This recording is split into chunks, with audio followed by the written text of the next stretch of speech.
Hello, friends, and welcome to the Shortbox Show.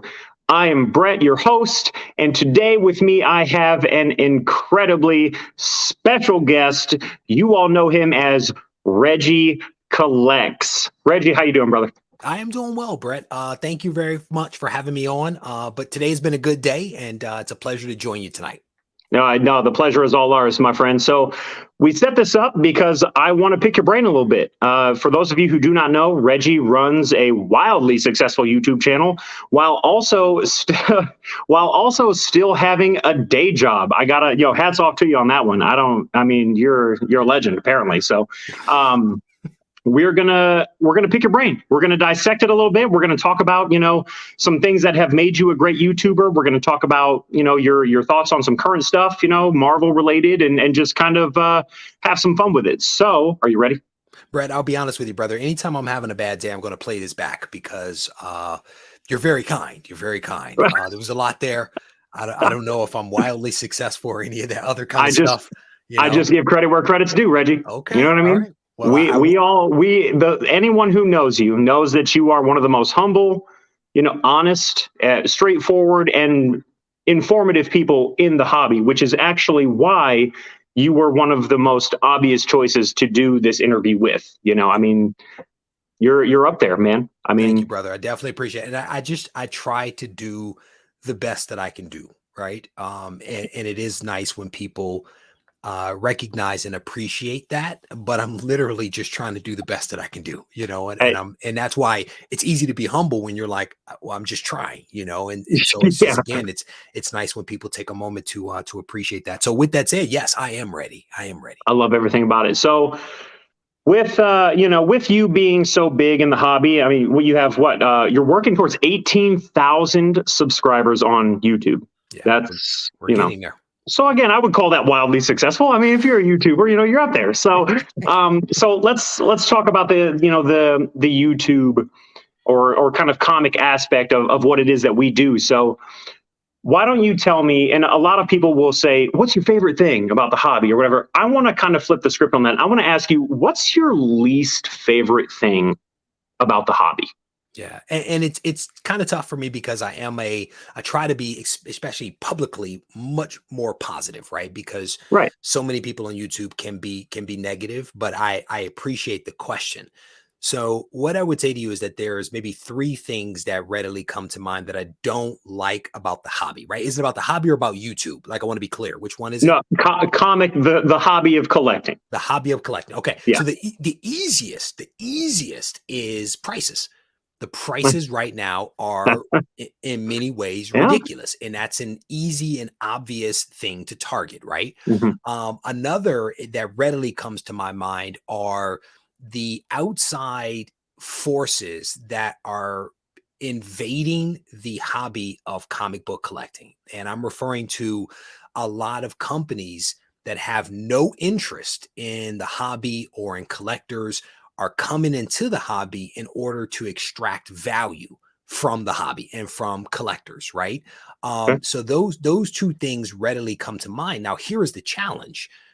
I'm a firm believer that there is some good with some bad and some bad with some good, right? So while prices are high to buy, it's a great time if you own the books or if you're a seller, right? So that's a Yeah. struggle. The outside influences coming in is a struggle too, because it's a sign that the hobby is healthy and is attracting people, right? And that's why we're maybe getting some innovations. We're getting investment from outside companies that are recognizing that comics are a viable alternative form of investment, and also it has a base that is true fans of the medium, right? Yeah. Now, with that said, while there's some good with some bad and some bad with some good with those two things, the third aspect, which is something I've been talking about a lot as of late, that has no redeemable value in my mind, are scammers. People that are taking advantage of the community, whether they be, mostly potentially new people that are in the hobby or newly returning to the hobby, scammers that are creating fake comics and color touch comics and sending boxes to people that are completely empty. I mean, this is nothing new. Yeah. This has been going on for years, but that is an aspect of the hobby that in my mind has no redeemable value at all. And it is in many ways shameful.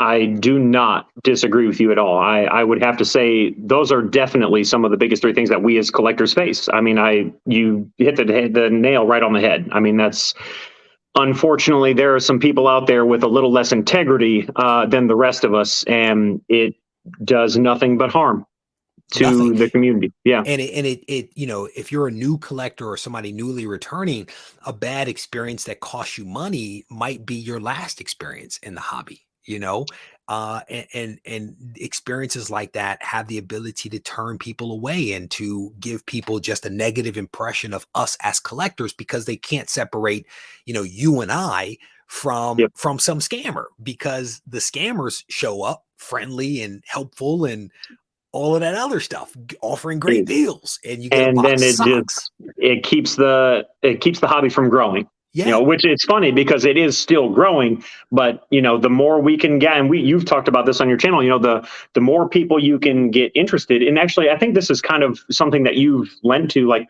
the reason you speak positively about stuff is because it makes other people more interested. Whereas if you were to just sit around and bash everything, people were like, oh, well, then why would I care? And that keeps the hobby stuck.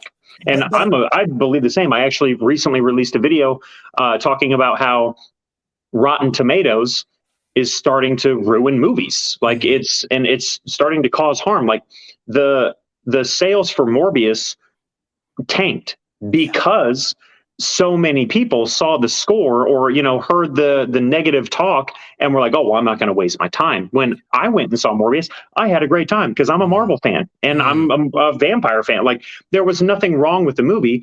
People just didn't go see it because they heard all this horrible stuff. Like, I couldn't agree more with that. I think that positive speak has such a massive impact on what we do in our hobby.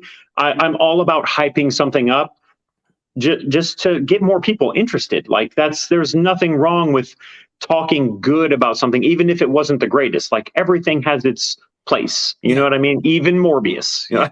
And what I would add to that is that, I think that there is a balance between sharing one's opinion and just being overly and unnecessarily negative about something. And I had a conversation with somebody about this earlier today that, I was trained as a reporter, right? So in many ways, I view my channel as an opportunity to report on things that are happening without having it spill over into punditry, where I'm essentially giving you just my opinions about something and giving you information that is colored by my judgment. And what I try to do is I try to provide people with things to think about so that they can make an informed decision for themselves, right? Like, here's what they're saying about Morbius. Here is the good and the bad. You go see it. You decide. Tell me what you think, right? That's more of the approach that I take. Versus, it's super easy to be negative. And I can tell you negativity sells. If you look at some of the people out there that put out negative videos, those videos have a ton of views. People speak negatively about spec. Spec is bad. Spec is evil. Some of the people that speculate and put out spec content have some of the biggest followings. And I'm not saying that that's good or bad. I'm simply, again, providing perspective on some of the stuff that we're talking about.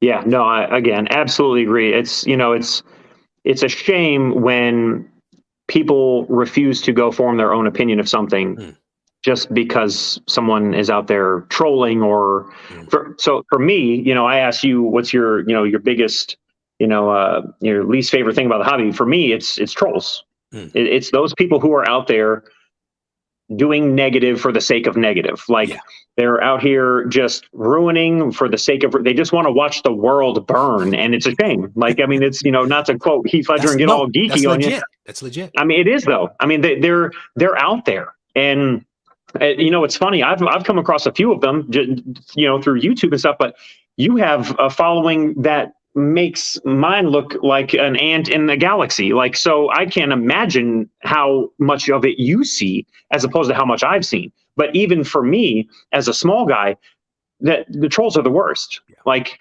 people out there, just making comments that don't need to be made or saying things that don't need to be said just because they like to stir the pot. Or because It, they're unhappy.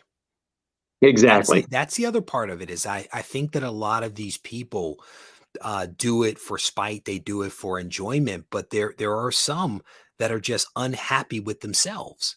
And I haven't, and you may have this ability as well. When you're looking at your comments, you have an ability to filter by person. And one of the things that I do sometimes when I see a negative comment is I don't always remember exactly the person, but I can search for their name and I can pull up their comments, and then you just see negative comment after negative comment. And one of my favorite things are you okay? Are you okay? Right? Because you can meet the trolling with force, or you could take all the steam out of the argument, Yeah. by saying you win, or are you okay? Is everything okay? Because I think some of these folks, man, they're just unhappy and they want other people to suffer as a result of their own unhappiness. And that's not what community is about. Yeah. No, and one of the great things about this is the community. Like, we're stronger than we've ever been, and it's really awesome Yep. to see that just on a daily basis, because I do get good comments too, and I know you do. You get, I mean, I just complimented you a few minutes ago, you know what I mean? Like, they're out there, the good people are still out there. So all right, let's jump to the next question. So, talking about the negative stuff, let's talk about regret for just a second. As someone who has amassed an incredible collection, I mean, the 100K collection, like that in and of itself, wow! Yeah. Like, Yeah. congratulations.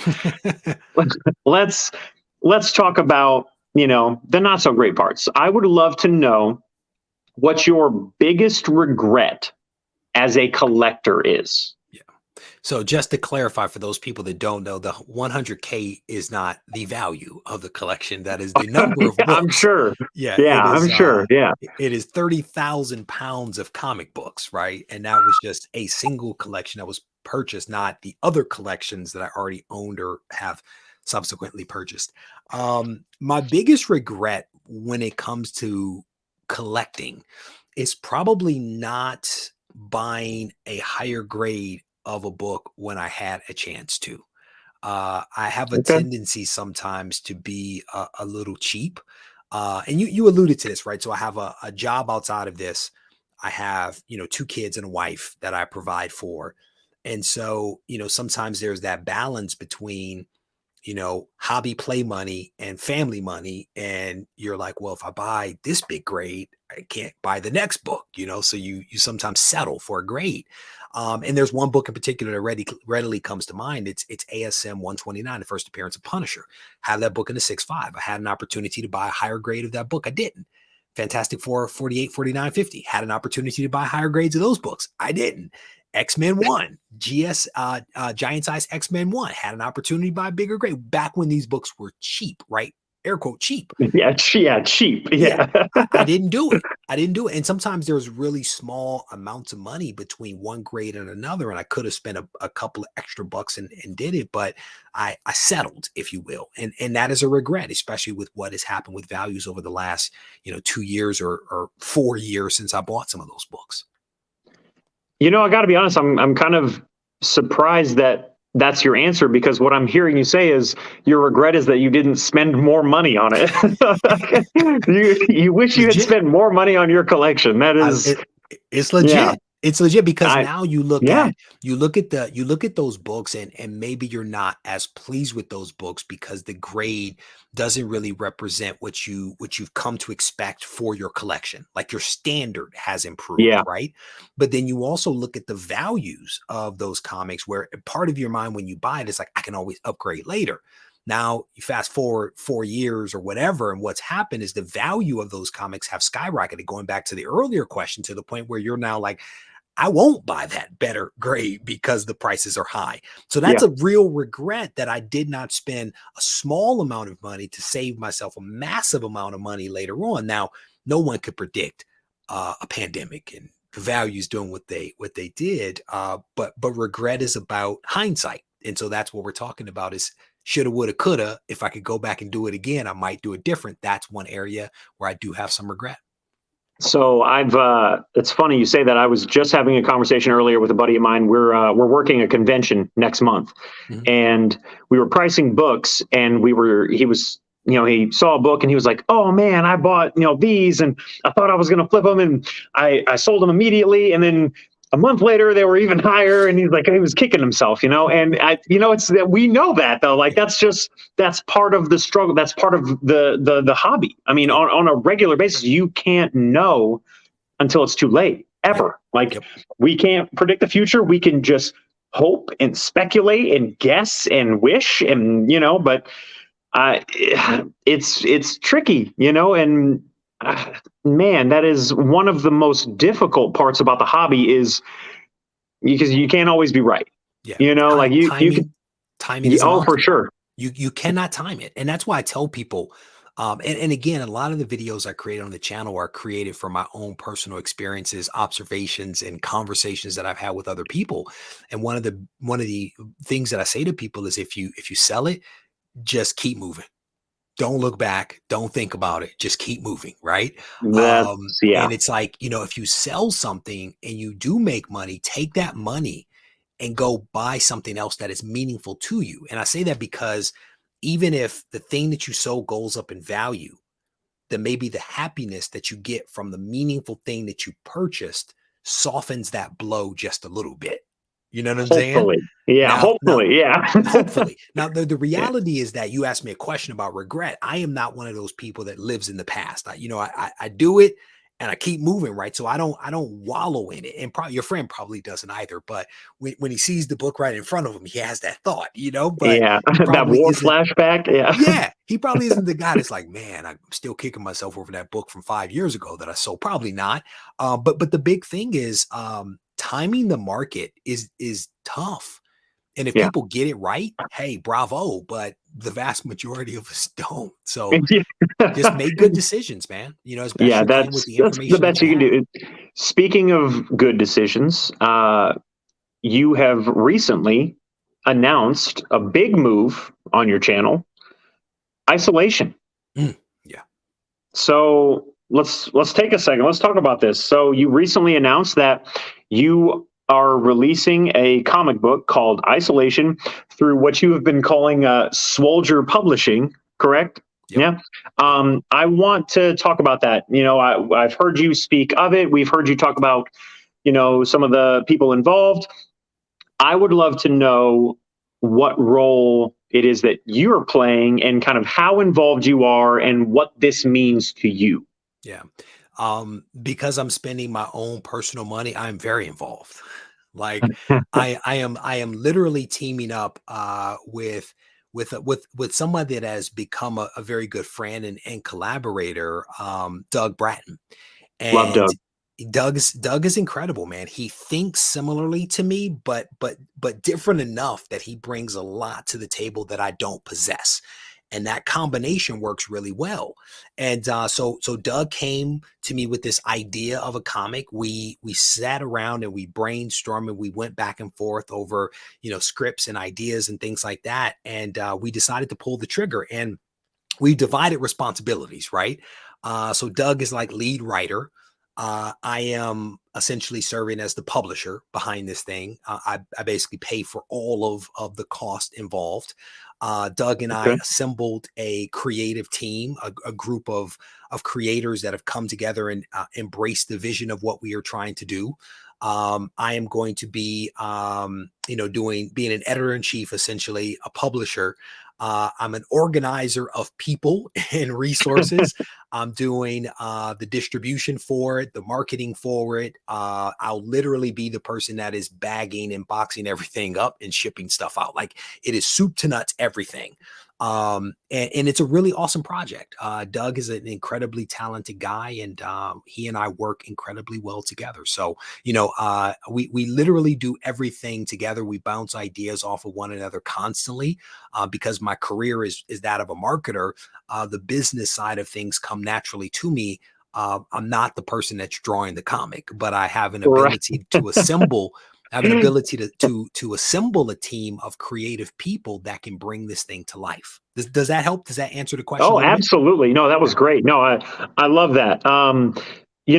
So I really I look forward to getting in on this. I would love to get a copy. I'm honestly still kicking myself for not getting a copy of the exclusive variant of Gung Ho.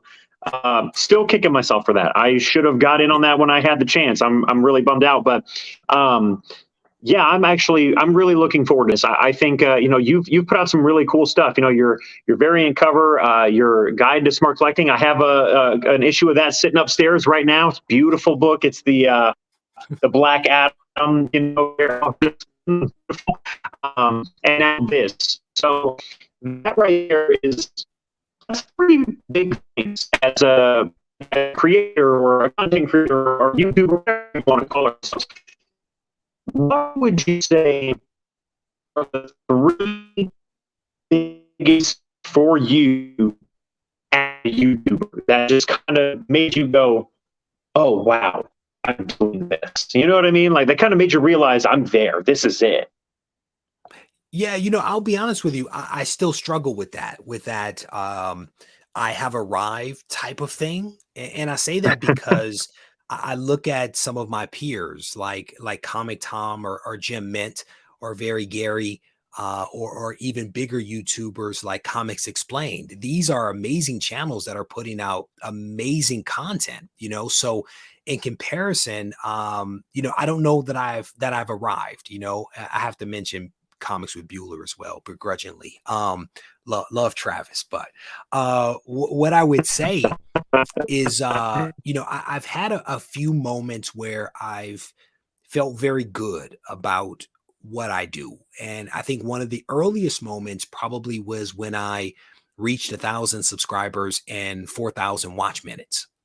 That was a big moment, and it was a big moment because I was able to monetize my channel, and that was a Yeah. goal that I set for myself, and we achieved that goal, and that was fantastic, right? I Yeah. think another moment that stands out for me is when I received my first AOK as a YouTuber. You know, Oh, uh, okay. Somebody All from the right. community reached out to me and was like, "Hey, been watching your videos. I want to send you something." I thought it was the weirdest thing ever. I literally thought it was like, "Who are you, weirdo?" I did not understand that AOKs were an important element of the community, a way to say thank you to someone else. And so when I fully understood that and accepted the AOK, that was a big moment. Like somebody actually cares about me talking in my kitchen enough to send me some comics. And I don't know what the comics were. It doesn't even matter. It was still meaningful, right?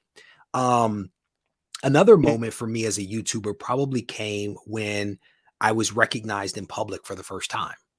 And I've been recognized in public because I was a professional bodybuilder, once upon a time, a competitive bodybuilder. And I've been Yeah. recognized, for being in a magazine or on a website or being on stage or something like that. So that was really cool to be recognized for comics, right? And then to your earlier Yeah. point, the success of the guide was another major milestone for me as a content creator, right? Um, to my knowledge, no other YouTuber has released their own comic or created a guide. And so I sold, well, not only did Doug and I write a guide, we sold 4,000 copies of the guide, which means that there are roughly, 4,000 or so people that we have directly touched and maybe even educated about the hobby, which in my mind strengthens the hobby and the community. At least that's the hope, right? So those are all, I think, like four or so important milestones that I reflect fondly upon.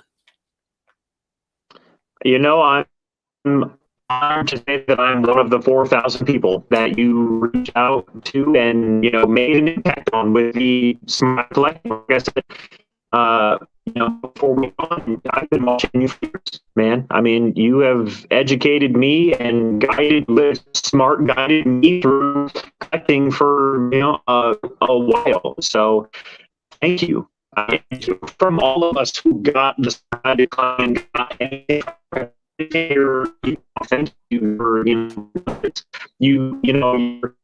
you're a little too humble sometimes, but it's so it's funny to hear you say that, you don't feel because in the community you are one of the top 4 or 5 channels on YouTube. I mean, in our respective space, like, you are up there, you have made it, and it's funny to me that you're there and it hasn't quite kicked you in the face yet. It will. Get ready for that. But so speaking of big things.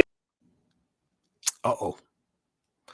We seem to have lost Brett, so we will allow him to connect back in, and we'll really you are definitely more Marvel to the bone. So I just wanted to get a quick response about a question.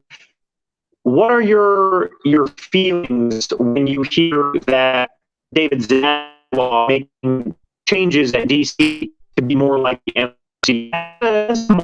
Is that something that you fears, or is that does it excite you, or do you just brush it off? I'm curious. I'm DC. Like, we're opposite. You're Marvel DC, but I still love Marvel. But I'm curious how that works on a Marvel fan's side. Yeah, I think that DC and the leadership team at Warner Brothers, or Discovery Warner Brothers, whatever it's called now, they have to look at the success of the MCU and ask themselves why they aren't having similar success. You cannot be in the same market space, if you will, and not look at the competition and maybe take notes from what the competition is doing. And so if I were in their shoes, I would be looking at the success that Marvel is having and trying to figure out how DC could leverage what it has in order to deliver to the market something that is unique to DC and something that is authentic, yet as successful, if not more successful than Marvel.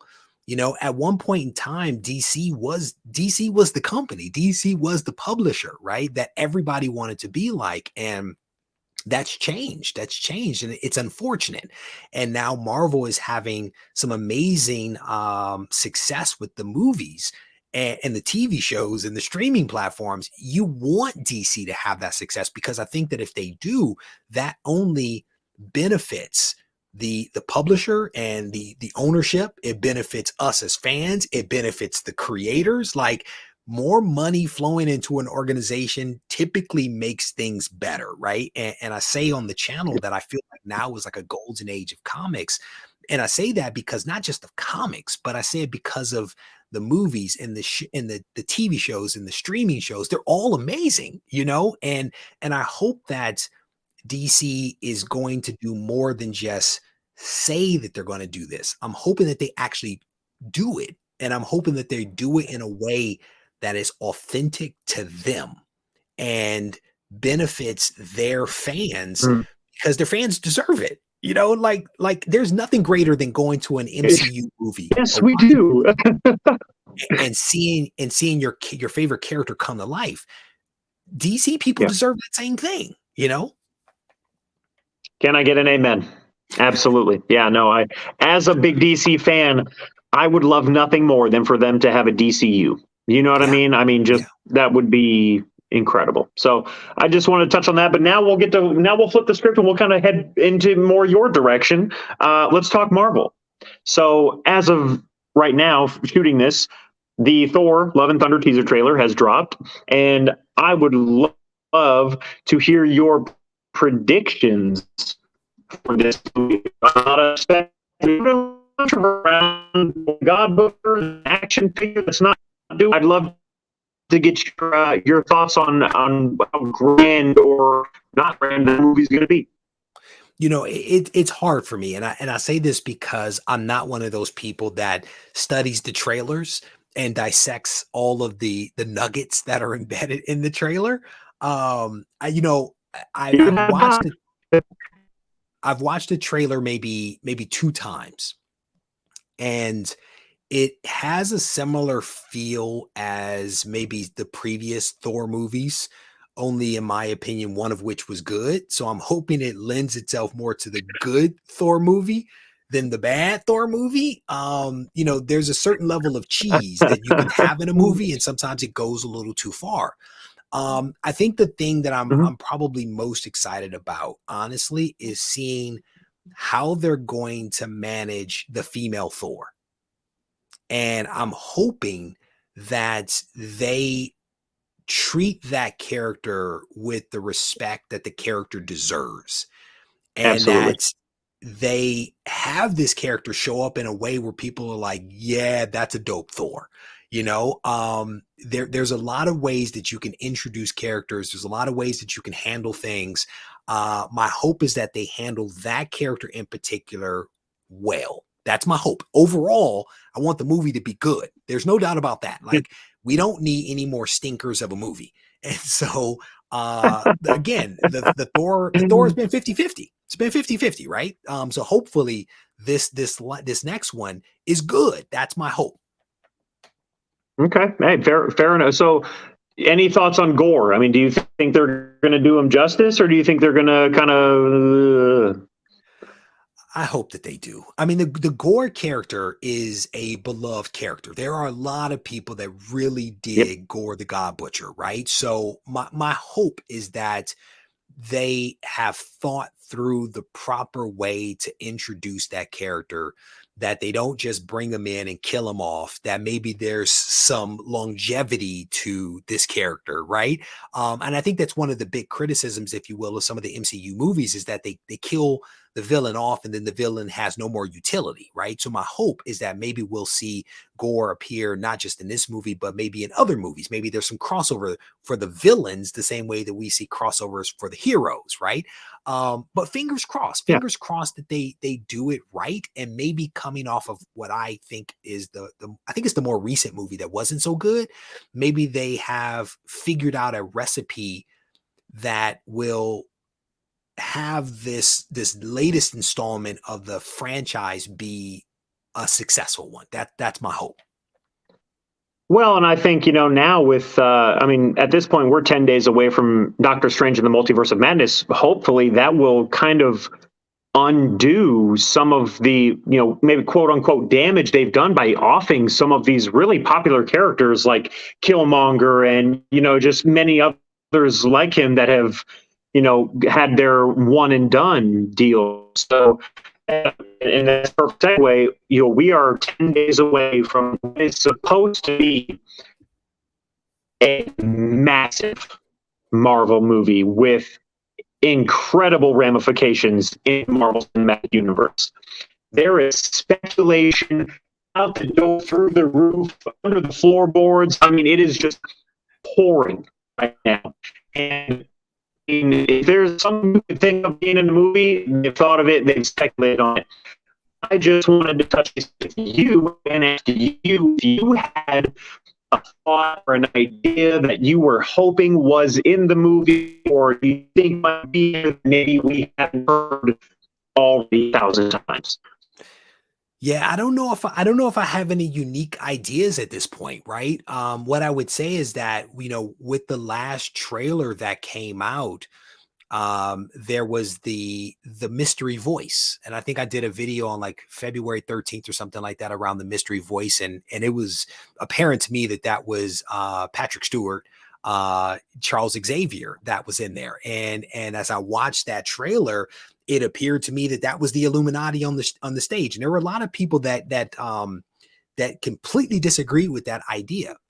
I heard it's the Council of the Kangs. I heard that the mystery voice was the Ancient One. Lots of different contrarian ideas. And I think just today we received confirmation that it is the Illuminati that is actually It showing is. up. I Yep. think we still have yet to have confirmation that it is indeed Patrick Stewart that is in the movie. Or have you heard It something different? it is Patrick Stewart. Okay, so It Yeah. did he say it was him? Because the last I heard, he was still denying it. So he had made a comment that he said he was shocked that people so quickly realized that it was him just by hearing it. Right. He was, yeah. So, but I mean, it's Professor Xavier. That is It's the Illuminati. You were right. Like it's clear as day. As soon as I heard the voice, I was like, "Oh, that's Patrick." Like I watched the Next Generation like nobody's business. I know Captain Picard, right? Like, come on, bro. Like he said, I've been doing this since the '60s, and people oftentimes imitate my voice. No, sir. That's your voice. Like we know it's you. Just. So I have not seen the confirmation that he said that. there. Um, Yeah. for me, man, I would love to still see the X-Men introduced. And again, that's not a new idea. I think that's an There idea are that's been rumors. batted around. I would love to see the X-Men introduced into the MCU. And I think, again, if we have Charles Xavier, they're not going to make him not be a mutant. At least I don't think, Yeah. they're probably going to be like mutants exist. So his presence puts the X-Men there. Yeah. But I would love to see an actual X-Men, like the new Wolverine, a Scott, a Storm, Jean Grey. Give me some X-Men. That would be Yeah. amazing. Even if it's in the credits at the end of the movie, give me some X-Men. And Oh, a little I'll post be, credit scene. Oh yeah. man, shut it down. And the crazy thing about it is that there's so much excitement. I think the other thing that we potentially can see is if it is indeed the Illuminati, which we now know that it is, you could Yes. get the Fantastic Four. You could get not just the Fantastic Four, but you could get the X-Men technically because both of them were on the Illuminati. And so that is the next phase of what I think will be coming out is mutants and the FF. And so using this movie to introduce us to them would be amazing. But there's like everybody and their mother is in this movie. like I'm in the movie. I'll be honest, brother. I'm in the movie. I wasn't supposed to reveal it, but like everyone's in it. And that's again going back to the golden age of comics. That's what makes this really cool is that we can sit here and speculate all day on different topics and different approaches, and we could all be wrong and no one really care because we're having fun, Exactly.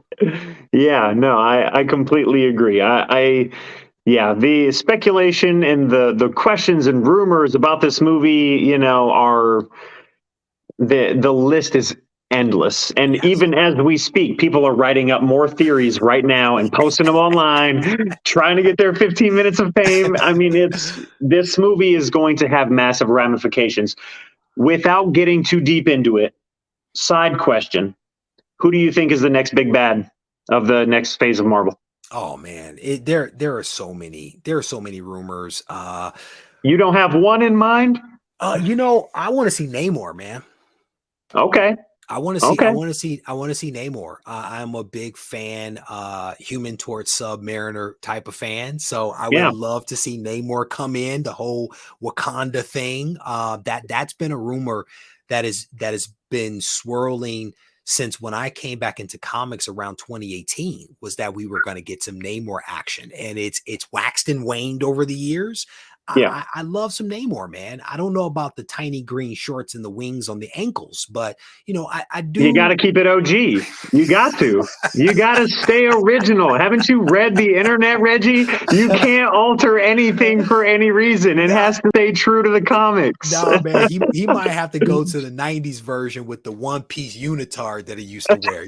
Like you just can't you can't rock the tiny green shorts. Oh, But goodness. Namor would be cool, man. There was another guy, and I can't remember his name off the top of my head.